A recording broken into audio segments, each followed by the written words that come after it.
누가복음 2장 36절부터 39절까지의 말씀 제가 먼저 나왔습니다. 와, 진짜 빨라요. 그죠? 앞을 보셔도 될 것 같습니다. 36절 제가 먼저 읽고 여러분 읽고 교독하겠습니다.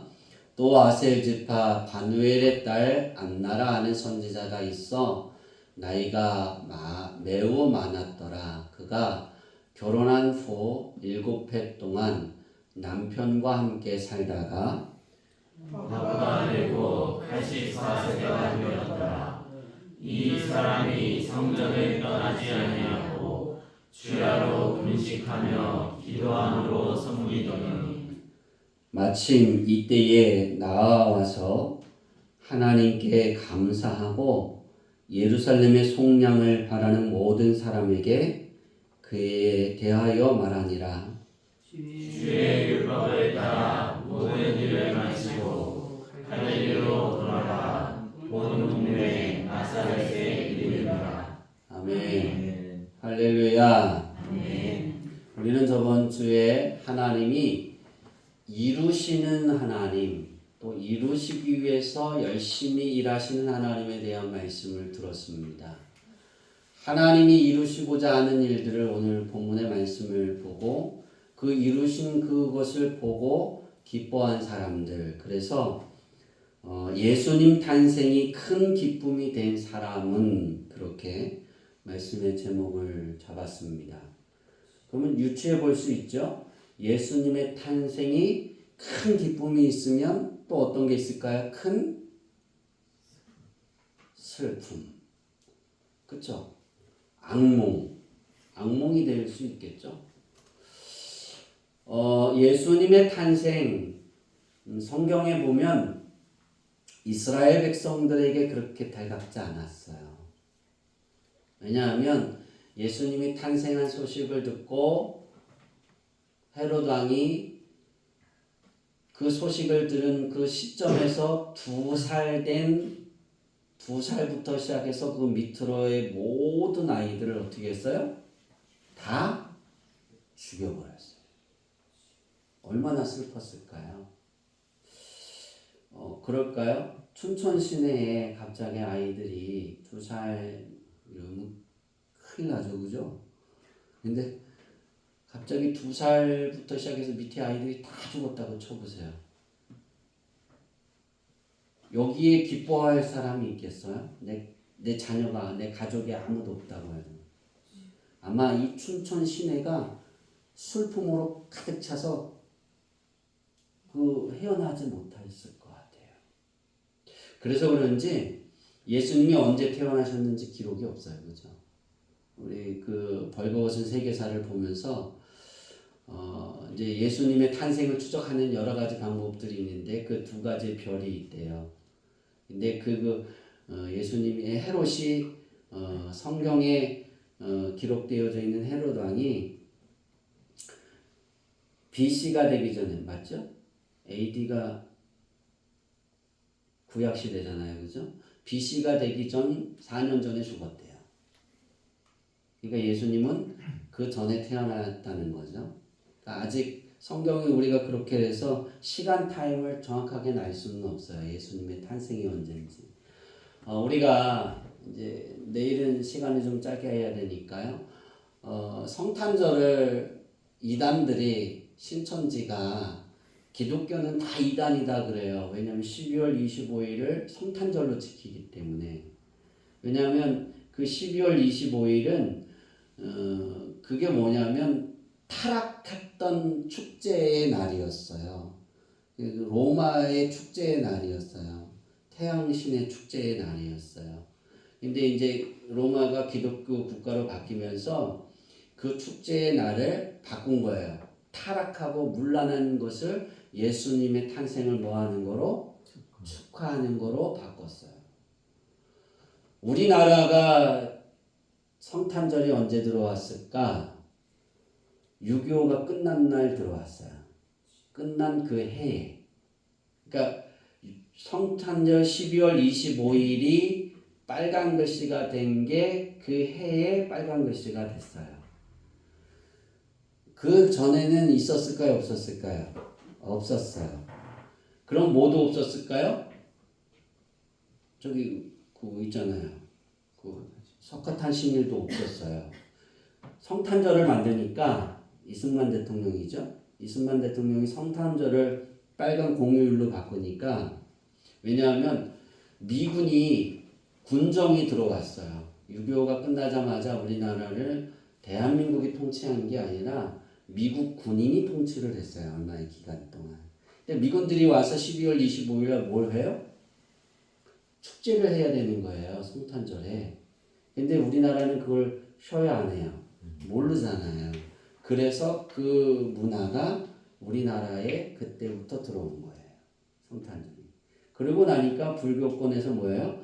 그럼 예수님 탄생하신 날이 있는데 우리 부처가 탄생한 날도 있는데 공평하게 해달라 그래서 그 다음에 석가탄 신일을 공표한 거예요. 우리가 여기서 보면 이제 우리나라는 탄생하면 되게 기쁘잖아요. 그죠? 그걸 축하하잖아요. 근데 왜 예수님의 탄생한 날을 모를까? 저는요, 예수님 탄생한 날을 이렇게 찾다가 언제가 됐으면 좋겠다라고 기도하는지 아세요? 몇 월 달일 것 같으세요? 전 6월 달이 됐으면 제일 좋겠어요. 춥지도 않고, 뭐예요? 덥지도 않잖아요. 아닌가요? 그때부터 더운가요? 가장 편하잖아요. 아침 일찍 와도 좋고, 늦게 와서 뭐 늦게 새벽에 예배 드려도 춥지 않고, 전 추운 거 싫어하거든요. 그래서 그렇게 기도해요. 하나님 어느 순간에 이렇게 별을 찾다가 기독교가 예수님 탄생한 날이 이것이다, 이 날이다라고 정해지면 그게 찾아진다라고만 하면 6월달이 됐으면 좋겠어요. 그냥 제 혼자 그런다. 그러나 예수님이 탄생한 날은 언제인지 모릅니다. 왜냐하면 이스라엘 사람들은 그들의 문화는 태어난 걸 축하하는 문화가 아니에요. 우리 벌거벗은 세계사를 보다 보니까 그 이스라엘 백성들의 문화는 태어난 사람을 축하하는 게 아니라 죽은 사람을 기리는 거예요. 그들의 문화는. 그러니까 그 부분에 별로 의미가 없어요. 그러나 예수님이 부활하신 날은 정확하게 기록이 되어 있어요.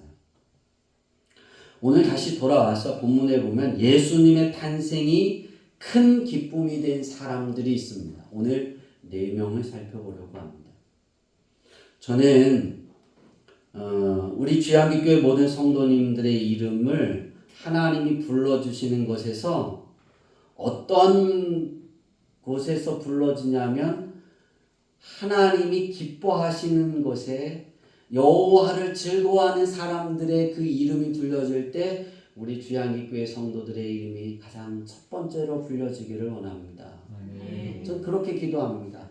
제가 기도할 때 여러분의 이름이 부자가 되는 그것도 좋아하지만 저는 그렇게 기도하지 않아요. 하나님을 정말 기뻐한 사람, 주양기교회 강성길. 이렇게 보고 있으니까 성교, 성민이, 상웅이. 상웅이는 불쌍하잖아요. 대성이보다도. 대성이 밑에 있잖아요. 엄마가 대성이는 퇴근하면 우리 김옥화 원사님이 누구는 데리고 나와요?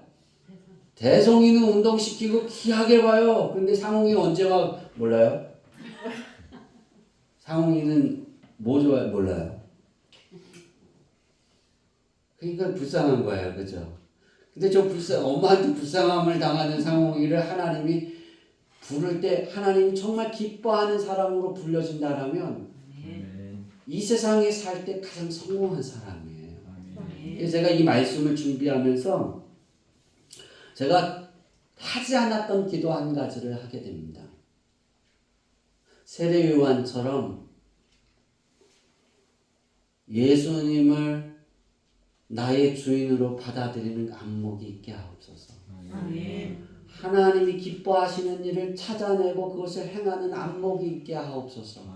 제가 이 말씀을 준비하면서 그 기도를 내가 지금까지 살아서 신앙생활을 제가 기억하는 5살 때부터 시작해서 지금까지의 신앙생활의 기간 동안 이 기도는 한 번도 해보지 않았던 것 같아요. 여러분도 안 해보셨죠? 그러니까 제가 좀 알았어요, 왠지? 대답 입을 벌리길래 했는 줄 알았어요. 그래도 우리 주양기교회 성도들 가운데 내가 정말 제일 먼저 했겠다. 아니, 성경이가 아니었는데 그렇게 생각을 했어요. 예, 예수님의 탄생이 가장 기뻐하는 그 사람의 이름으로 여러분의 이름이 불려지기를 원합니다. 아멘. 전 그런 사람들은 여러분이 바라는, 예수님이 그랬잖아요. 너희가 무엇을 구하든지 이루리라. 아멘. 다시 말해서 내가 무엇을 구하든지 내가 붙여줄 거야. 아멘. 그렇게 예수님이 말씀하셨잖아요. 약속하셨잖아요. 그게 어떻게 될까요? 예수님의 탄생이 내가 즐거운 거예요. 이 네 명처럼 즐거워야 됩니다. 아멘. 자, 오늘 먼저 살펴볼 부분은 예수님께서 탄생하시기 전에 우리가 잘 알고 있잖아요. 가브리엘 천사를 통해서 마리아가 임신한다는 소식을 듣잖아요. 그죠?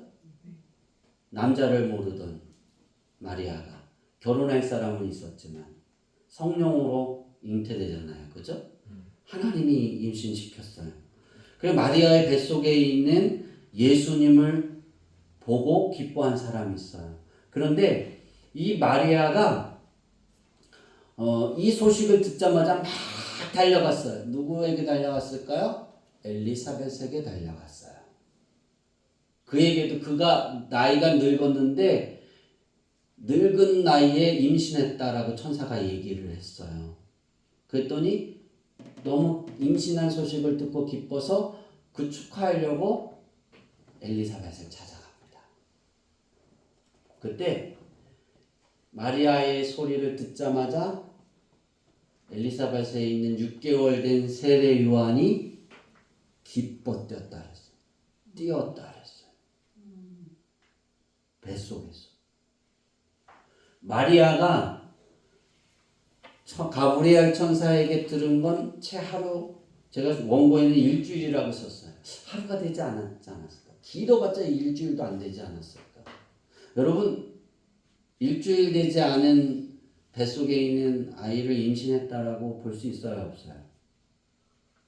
못 보죠. 어렵죠. 우리 교회 올해는 아직 안 오셨는데 매년 저를 찾아오시는 분이 있어요. 이일경 선생님이라고. 그분이 아들을 낳기 위해서 저한테 한 6개월간 기도를 받았어요.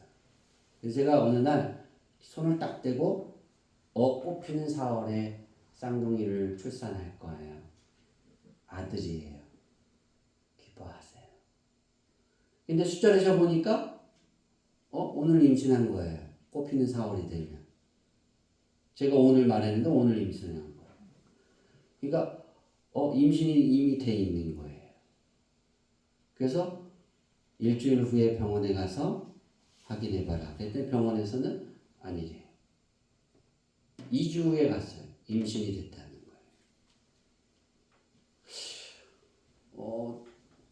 저도 그때 처음 느꼈어요. 우리 사모님이 우리 연성이를 임신했을 때 이제 제가 어느 순간에 이렇게 손을 딱 잡았는데 맥박이 안 뛰던 맥박이 하나가 뛰었어요. 그래서 임신이 됐네 그랬어요. 그때는 먼저. 그런데 이 세례 요한은 언제 알았냐면 태어나지도 않았어요. 엄마 뱃속에 6개월밖에 안 됐거든요. 그런데 마리아의 소리를 듣고 너무 기뻐서 뱃속에서 뛰어노는 거예요. 이 아이가. 얼마나 예수님을 알아보는 안목이 있잖아요. 길면 일주일, 짧으면 하루. 이런 안목이 여러분들에게 있었으면 좋겠어요. 세례 요한은 기뻐 뛰었거든요. 근데 이 세례 요한이 어떤 일을 해야 되는 거냐면 예수님이 태어나셔서 이 땅에서 하나님의 말씀을 선포하기 전에 그 길을 준비하는 역할이에요. 그러니까 6개월 전에 세례 요한이 태어났어요. 예수님보다 6개월 먼저 태어났어요. 근데 이 세례 요한의 역할이 자기는 그림자예요. 자기의 이름이 드러나면 안 되는 거예요. 예수님이 드러나야 되는 거예요. 뭘 하든지 어떤 걸 하든지. 그러니까 세례 요한은 힘들었을까요? 안 힘들었을까요? 힘들었어요. 왜 광야에서 그가 왜 약대 털옷을 입고 아주 고생, 아주 그렇게 표현할까요? 좋은 것을 누리는 것이 아니라 고생을 자처하면서 살았을까? 이유는 자기가 높임을 받으면 안 되거든요. 왜냐하면 예수님이 하나님의 말씀을 선포할 때 하나님의 아들이야, 메시아야, 그런 소리가 들려야 되는 거예요. 자기가 없는 삶이에요. 그러니까 다시 말해서 이 세례 요한은 뱃속에서부터 자기가 가야 될 길을 알았어요. 그런데도 예수님의 마리아의 태중에 하루 지났는데 어떻게 알았을까? 그래서 제가 이 말씀을 준비하다가 성경을 내려놓고 다시 하나님께 3일 동안 기도했어요.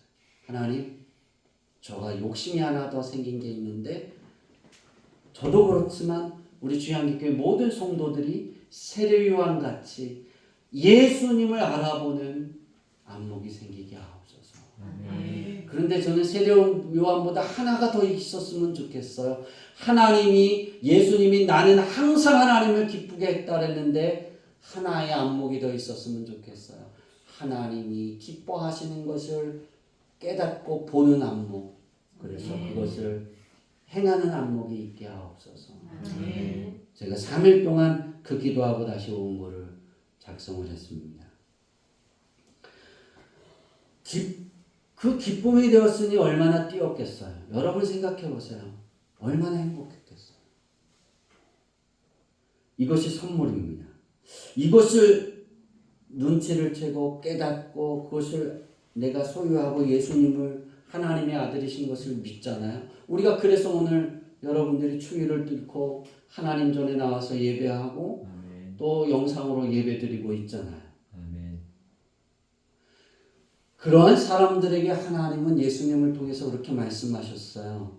우리가 뿌려놓은 그 씨앗에 우리의 살아가는 그곳에 100배, 어떤 것은 100배, 어떤 것은 60배, 어떤 것은 30배를 더해주겠다는 거예요. 그러니까 우리 희망이 있어요. 아무리 못해도 하나님이 내게 더해주시는 것이 30배예요. 우리 실망할 필요 없어요. 30배도 얼마나 큰지 아세요?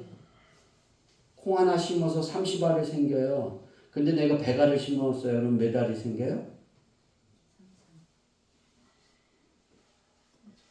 3,000개? 1,000알을 심었어요. 그러면 3만 가겠죠. 어마어마하겠죠. 그죠? 하나님이 그만큼 더해주시는 거예요. 아멘. 저는 우리 주양기교회 성도들의 생활이 예수님 안에 거하는 생활, 예수님의 말이 내 안에 거하는 그 생활을 내가 지금까지 오늘 2023년 12월 24일까지 걸어왔고 그렇게 살아왔고 그 이후의 삶도 그렇게 걸어갈 줄 믿습니다. 그러면 예수님이 요한복음 15장 7절에 이렇게 말씀하셨습니다. 너희가 내 안에 거하고 내 말이 너희 안에 거하면 무엇이든지 원하는 대로 구하라. 그리하면 이루리라. 우리가 안목을 가지고 살아가야 되는 건 돈을 보는 안목, 무슨 잘 되는 안목 그런 것이 중요한 것이 아니라 예수님의 안에 거하는 안목, 예수님의 말씀이 내 안에 거하게 하는 안목이 있으면 되는 거예요. 그러면 무엇이든지 원해도 그것이 이루어진다니까요. 그런 삶이 되어지기를 바랍니다. 저는 우리 주양기교회 성도들이 예수님의 말씀을 이루는 사람이 되려면 오늘 말씀처럼 우리가 살펴보려고 하는 지금 앞에 살펴본 세례 요한과 또 시므온과 안나와 같은 사람은 되어야 됩니다. 그러나 헤롯 왕과 같은 사람은 돼서는 되지 않습니다. 언제나 우리 주양기교회 성도들의 삶의 자리는 예수님이 내 안에 거하고 내가 예수님 안에 거하고 예수님의 말씀이 내 안에 거하는 그것을 추구하는 그러한 자리에 애쓸 수 있기를 바랍니다. 두 번째 사람을 보려고 합니다. 시므온이에요. 시므온은 어떤 사람이라고 기록하냐면 이스라엘의 경건한 사람, 성령이 그 위에 계시던 사람, 그렇게 표현하고 있어요. 이 시므온은 어떤 사람이냐면 아기 예수님을 품에 안고 정결 예식을 행한 제사장이에요. 모든 사람을 구원하시려는 하나님의 큰 계획을 이루시기 위해 오신 아기 예수님을 첫 번째 품에 안고 하나님 앞에 축복기도 하고 많은 사람들에게 알려주는 그런 영광을 얻은 사람이에요. 근데 이 시므온은 어떤 것이 열렸냐면 아기 부모님이 요셉과 마리아가 정결 예식을 하기 위해서 아기 예수님을 시므온에게 데려왔을 때 그 예수님이 메시아라는 사실, 하나님이 보내주신 이 땅을 구원할 메시아라는 사실을 아는, 그것을 알아보는 눈이 있었다는 거예요. 우리에게도 그런 눈이 있기를 바랍니다. 그가 얼마나 행복했었는지를 알 수 있는 성경의 말씀이 있습니다. 우리 다 같이 한번 읽어볼까요? 누가복음 2장 28절로 32절의 말씀입니다. 시작. 시몬이 아기를 안고 하나님을 찬송하여 이르되 주되어 이제는 말씀하신 대로 저를 평안히 놓아주시는도다. 내 눈이 주의 구원을 보았사오니 이는 만민 앞에 예비하신 것이요 이방인을 비추는 빛이요 주의 백성 이스라엘의 영광이니라 하니. 아멘. 이 말을 하는 그 시므온은 얼마나 행복했을까요? 예수님을 제대로 알고 있는 거예요. 그죠? 이방인에게 빛이 되어 주시고 또 이스라엘의 영광이 되어 주는 거예요. 하나님의 진짜 계획을 알았어요. 그리고 시므온은 하나님 앞에 가고 싶었는데 하나님이 그를 데려가지 않는 거예요. 어떤 역할을 해야 되니까? 예수님의 정결 예식을 해야 되니까. 그러니까 이 아기 예수님을 앉자마자 시므온이 뭐라 그랬다고요? 나를 놓아주셔서 감사합니다. 그러잖아요. 자기의 사역이 이제 끝났다는 거예요. 그게 감사한 거예요. 그걸 알아보는 거예요. 누가 뭐라 그러지 않았는데. 왜? 성령이 어떻게 했다고요? 그 위에 계시던 사람이었다는 거예요. 이것을 보면 이 시므온은 어떤 삶을 살았을까? 이 시대는 다시 말해서 흑암의 시대예요. 그러니까 말라기 선지자가 마지막 사역을 하고 죽고 난 이후에 예수님이 탄생하시기 전까지 400년의 시간들 속에 하나님이 아무 말씀하지 않았어요. 이스라엘 백성들이 어떤 잘못을 해도 아무 관여하지 않으셨어요. 그러니까 이스라엘 백성들이 자기가 원하는 대로 자기의 마음대로 자기의 생각대로 자기의 마음이 가는 대로 발길이 닿는 대로 그냥 행동한 거예요. 그런데 시므온은 성경이 그러잖아요. 경건했다. 하나님을 예배하는 자였다는 거예요. 성령이 그 위에 있다는 건 언제나 하나님의 말씀 안에 하나님께 예배하고 하나님께 기도하는 사람이었다는 거예요. 우리들이 시므온 같은 기쁨을 누리려면 예수님의 탄생이 이런 기쁨이 오르려면 우리는 예배자의 모습이 돼야 돼요. 그리고 우리는 항상 기도자의 모습, 우리의 입은 쉬지 않아야 돼요. 여러분이 매년 올 한 해 동안 계속해서 우리는 중보 기도를 해왔잖아요. 여러분의 자신의 기도만 아니라 여러분이 뽑은 사람들의 기도를 해왔잖아요. 하나님은 그것을 다 듣고 계신다니까요. 여러분의 인생의 삶 속에 우리가 시므온처럼 이렇게 하나님의 말씀으로 하나님을 향한 그 예배자로 깨어있는 삶이 되어서 세례요한처럼 예수님을 알아보고 하나님이 기뻐하시는 즐거워하는 삶을 알아보고 그것을 행하고 그 자리에 있는 그리고 말하는 우리 모두가 되기를 바랍니다. 세 번째 마지막으로는 84세 된 여선지자 과부인 안나입니다. 오늘 우리가 읽은 본문의 말씀이죠. 그는 결혼 7년 만에 남편이 죽고 성전에서 주야로 금식하며 살다가 그녀는 시므온이 아기 예수님을 품에 안고 정결예식을 할 때 이 안나는 아기 예수님을 보고 그가 메시아인 사실을 안 여인입니다. 보고. 그리고 그 예수님이 어떤 예수님인지 어떤 역할을 감당하실 것인지를 첫 번째 전하는 전도자의 입이 되었습니다. 그게 얼마나 클까요? 얼마나 행복했을까요? 그 안에서 메시아를 그렇게 기대하고 고대하고 기다렸는데 시므온 자기 성전에서 있는 시므온이 그 아기 예수를 안고 있는 거예요. 여러분 상상해 보세요. 얼마나 행복했을까요? 그래서 큰 소리로 아마 많은 그 주변에 모여있는 모든 사람들에게 이 아기 예수는 우리가 기대하던 메시아라고 아마 이야기했을 거예요. 그런 입이 되어줄 수 있기를 바랍니다. 이처럼 우리가 예수님의 탄생을 기뻐했던 동방박사 네 사람으로 시작해서 과거와 현재와 미래에도 예수님의 탄생이 기쁨이 되는 사람은 예수님께서 죄에서 해방시키시고 하나님의 자녀 삼아주시는 길이시고 천국을 소유하는 하나님의 백성 또 사람 자녀가 되는 과거 현재 미래의 모든 사람들입니다. 그 이유는 예수님을 믿고 살아있을 때나 죽을 때나 동일하게 천국에 입성하고 또 한 가지가 있어요. 하나님의 축복의 심판의 자리에 서기 때문입니다. 예수님의 탄생이 가져다 주는 여러 가지의 모든 것을 여러 가지 중에 가장 큰 한 가지를 뽑으라면 저는 이걸 뽑겠어요.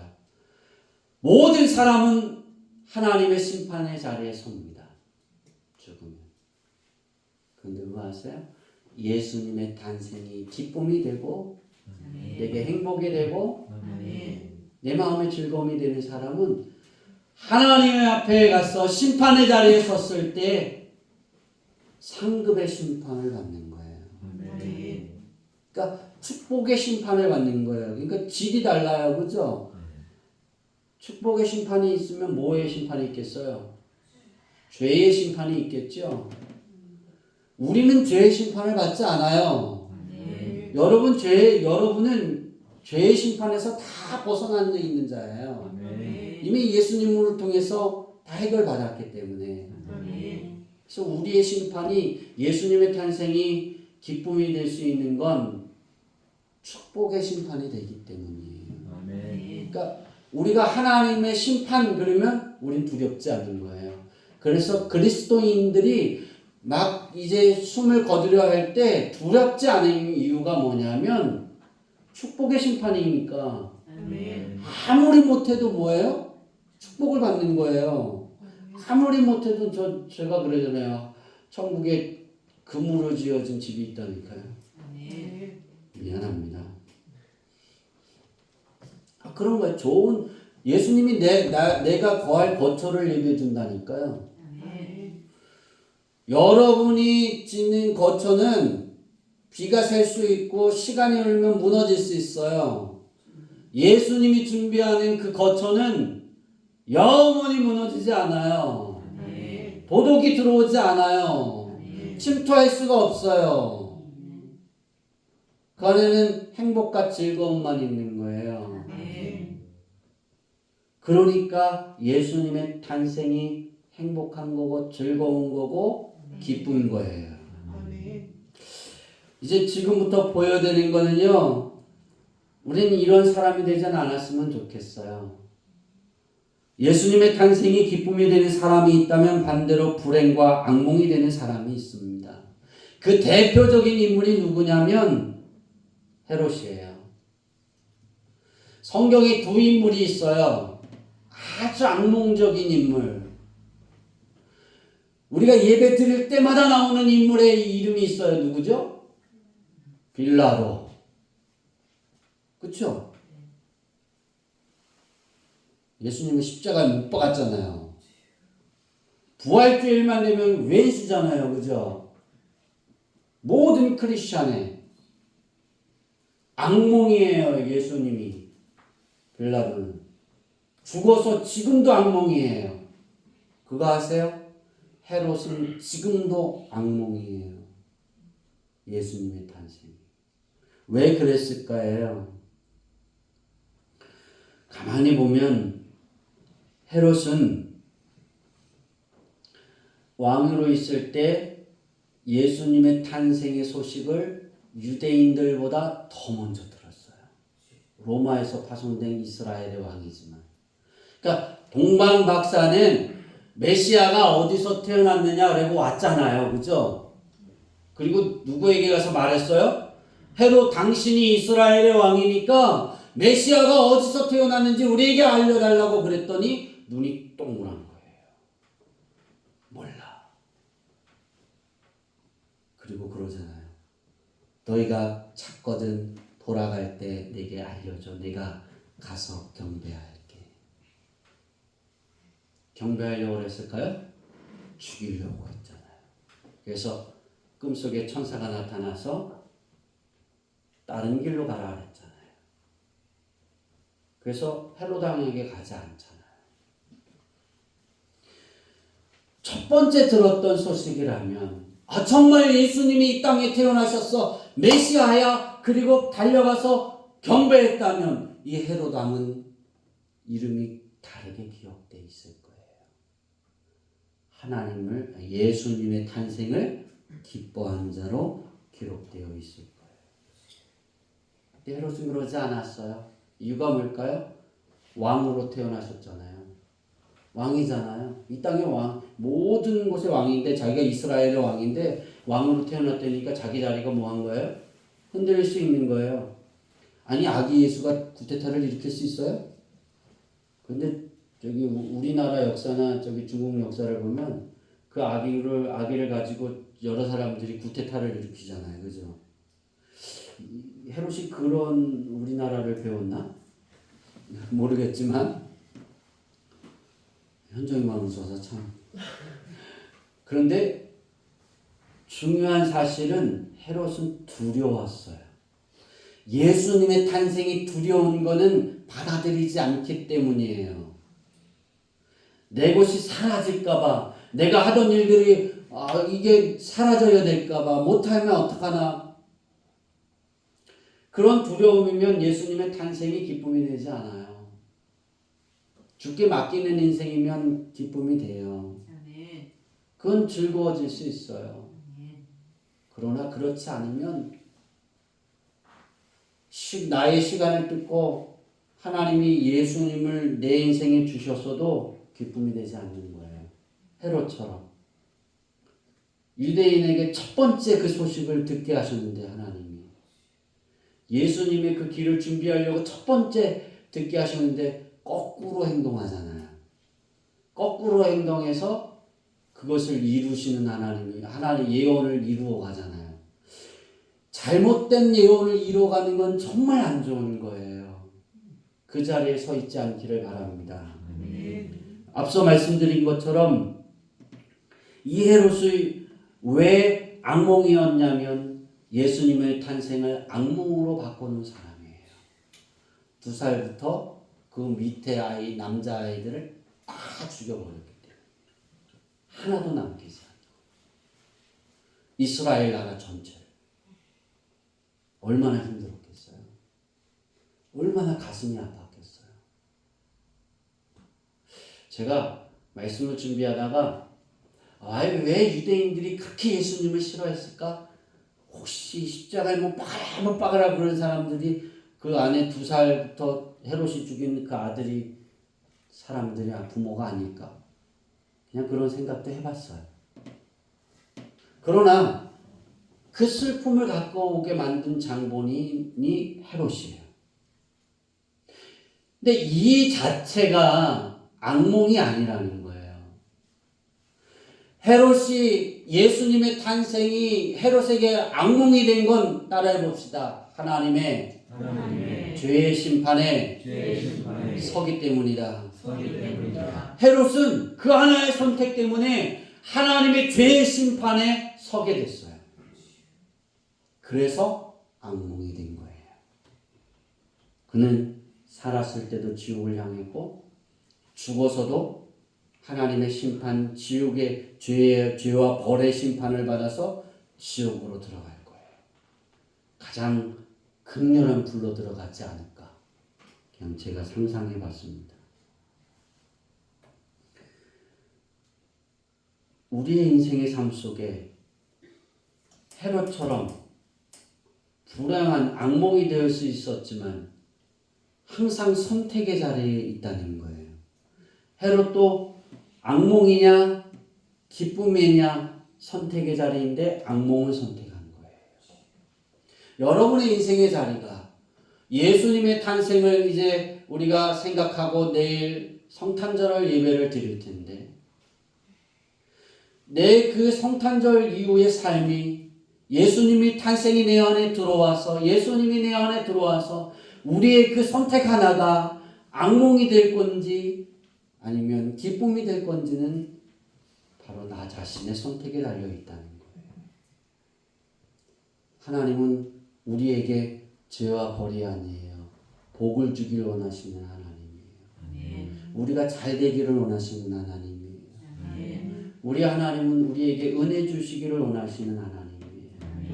여러분이 그런 하나님이 여러분의 시간을 뚫고 들어올 수 있게 문을 여세요. 예수님이 여러분의 인생을 놓고 하면 그 예수님을 받아들이면 하나님이 내 인생의 문을 뚫고 들어오신다는 거예요. 하나님이 내 인생의 문을 뚫고 들어오면 우리는 씨를 뿌려서 열매를 거둬서 먹었는데 그 열매를 맺힌 것이 다음 열매가 거둘 때까지 그 나무는 살아있다라고 말씀하세요. 그게 하나님의 축복의 메시지예요. 여러분이 레위기서를 썼잖아요. 레위기서의 결론이 그거예요. 하나님의 계명을 지키면 너희가 포도나무를 심어서 열매를 따면 그 열매를 따기 시작하는 그점부터서 다시 그 나무에 열매가 맺어서 익어서 수확할 때까지 그 열매가 계속 있을 거라는 거예요. 내가 수확할 수 있는 열매가. 그런 축복이 얼마나 큰 축복이겠어요. 그 축복은 어떤 것이냐? 하나님의 시간이 하나님이 나의 시간에 뚫고 들어오셔서 하나님이 역사할 수 있도록 예수님의 탄생이 기쁨이 되어지는 겁니다. 여러분의 인생의 삶 속에 고백할 때 하나님 세례요한 같이 내가 예수님을 알아보는 안목이 있게 하여 주옵소서. 시므온과 안나처럼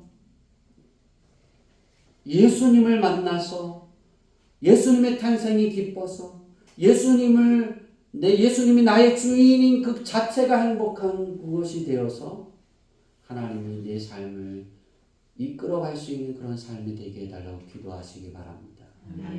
그러면 하나님께서 항상 하나님의 입에서 여러분의 시간을 하나님이 뚫고 들어가서 여러분의 이름을 하나님이 자랑하는 이름으로 불려줄 것입니다. 그렇게 되기를 축복합니다. 이 시간을 다 같이 다시 한번 당신의 시간을 뚫고 찬양하고 제가 기도하고 설교 말씀을 마치겠습니다.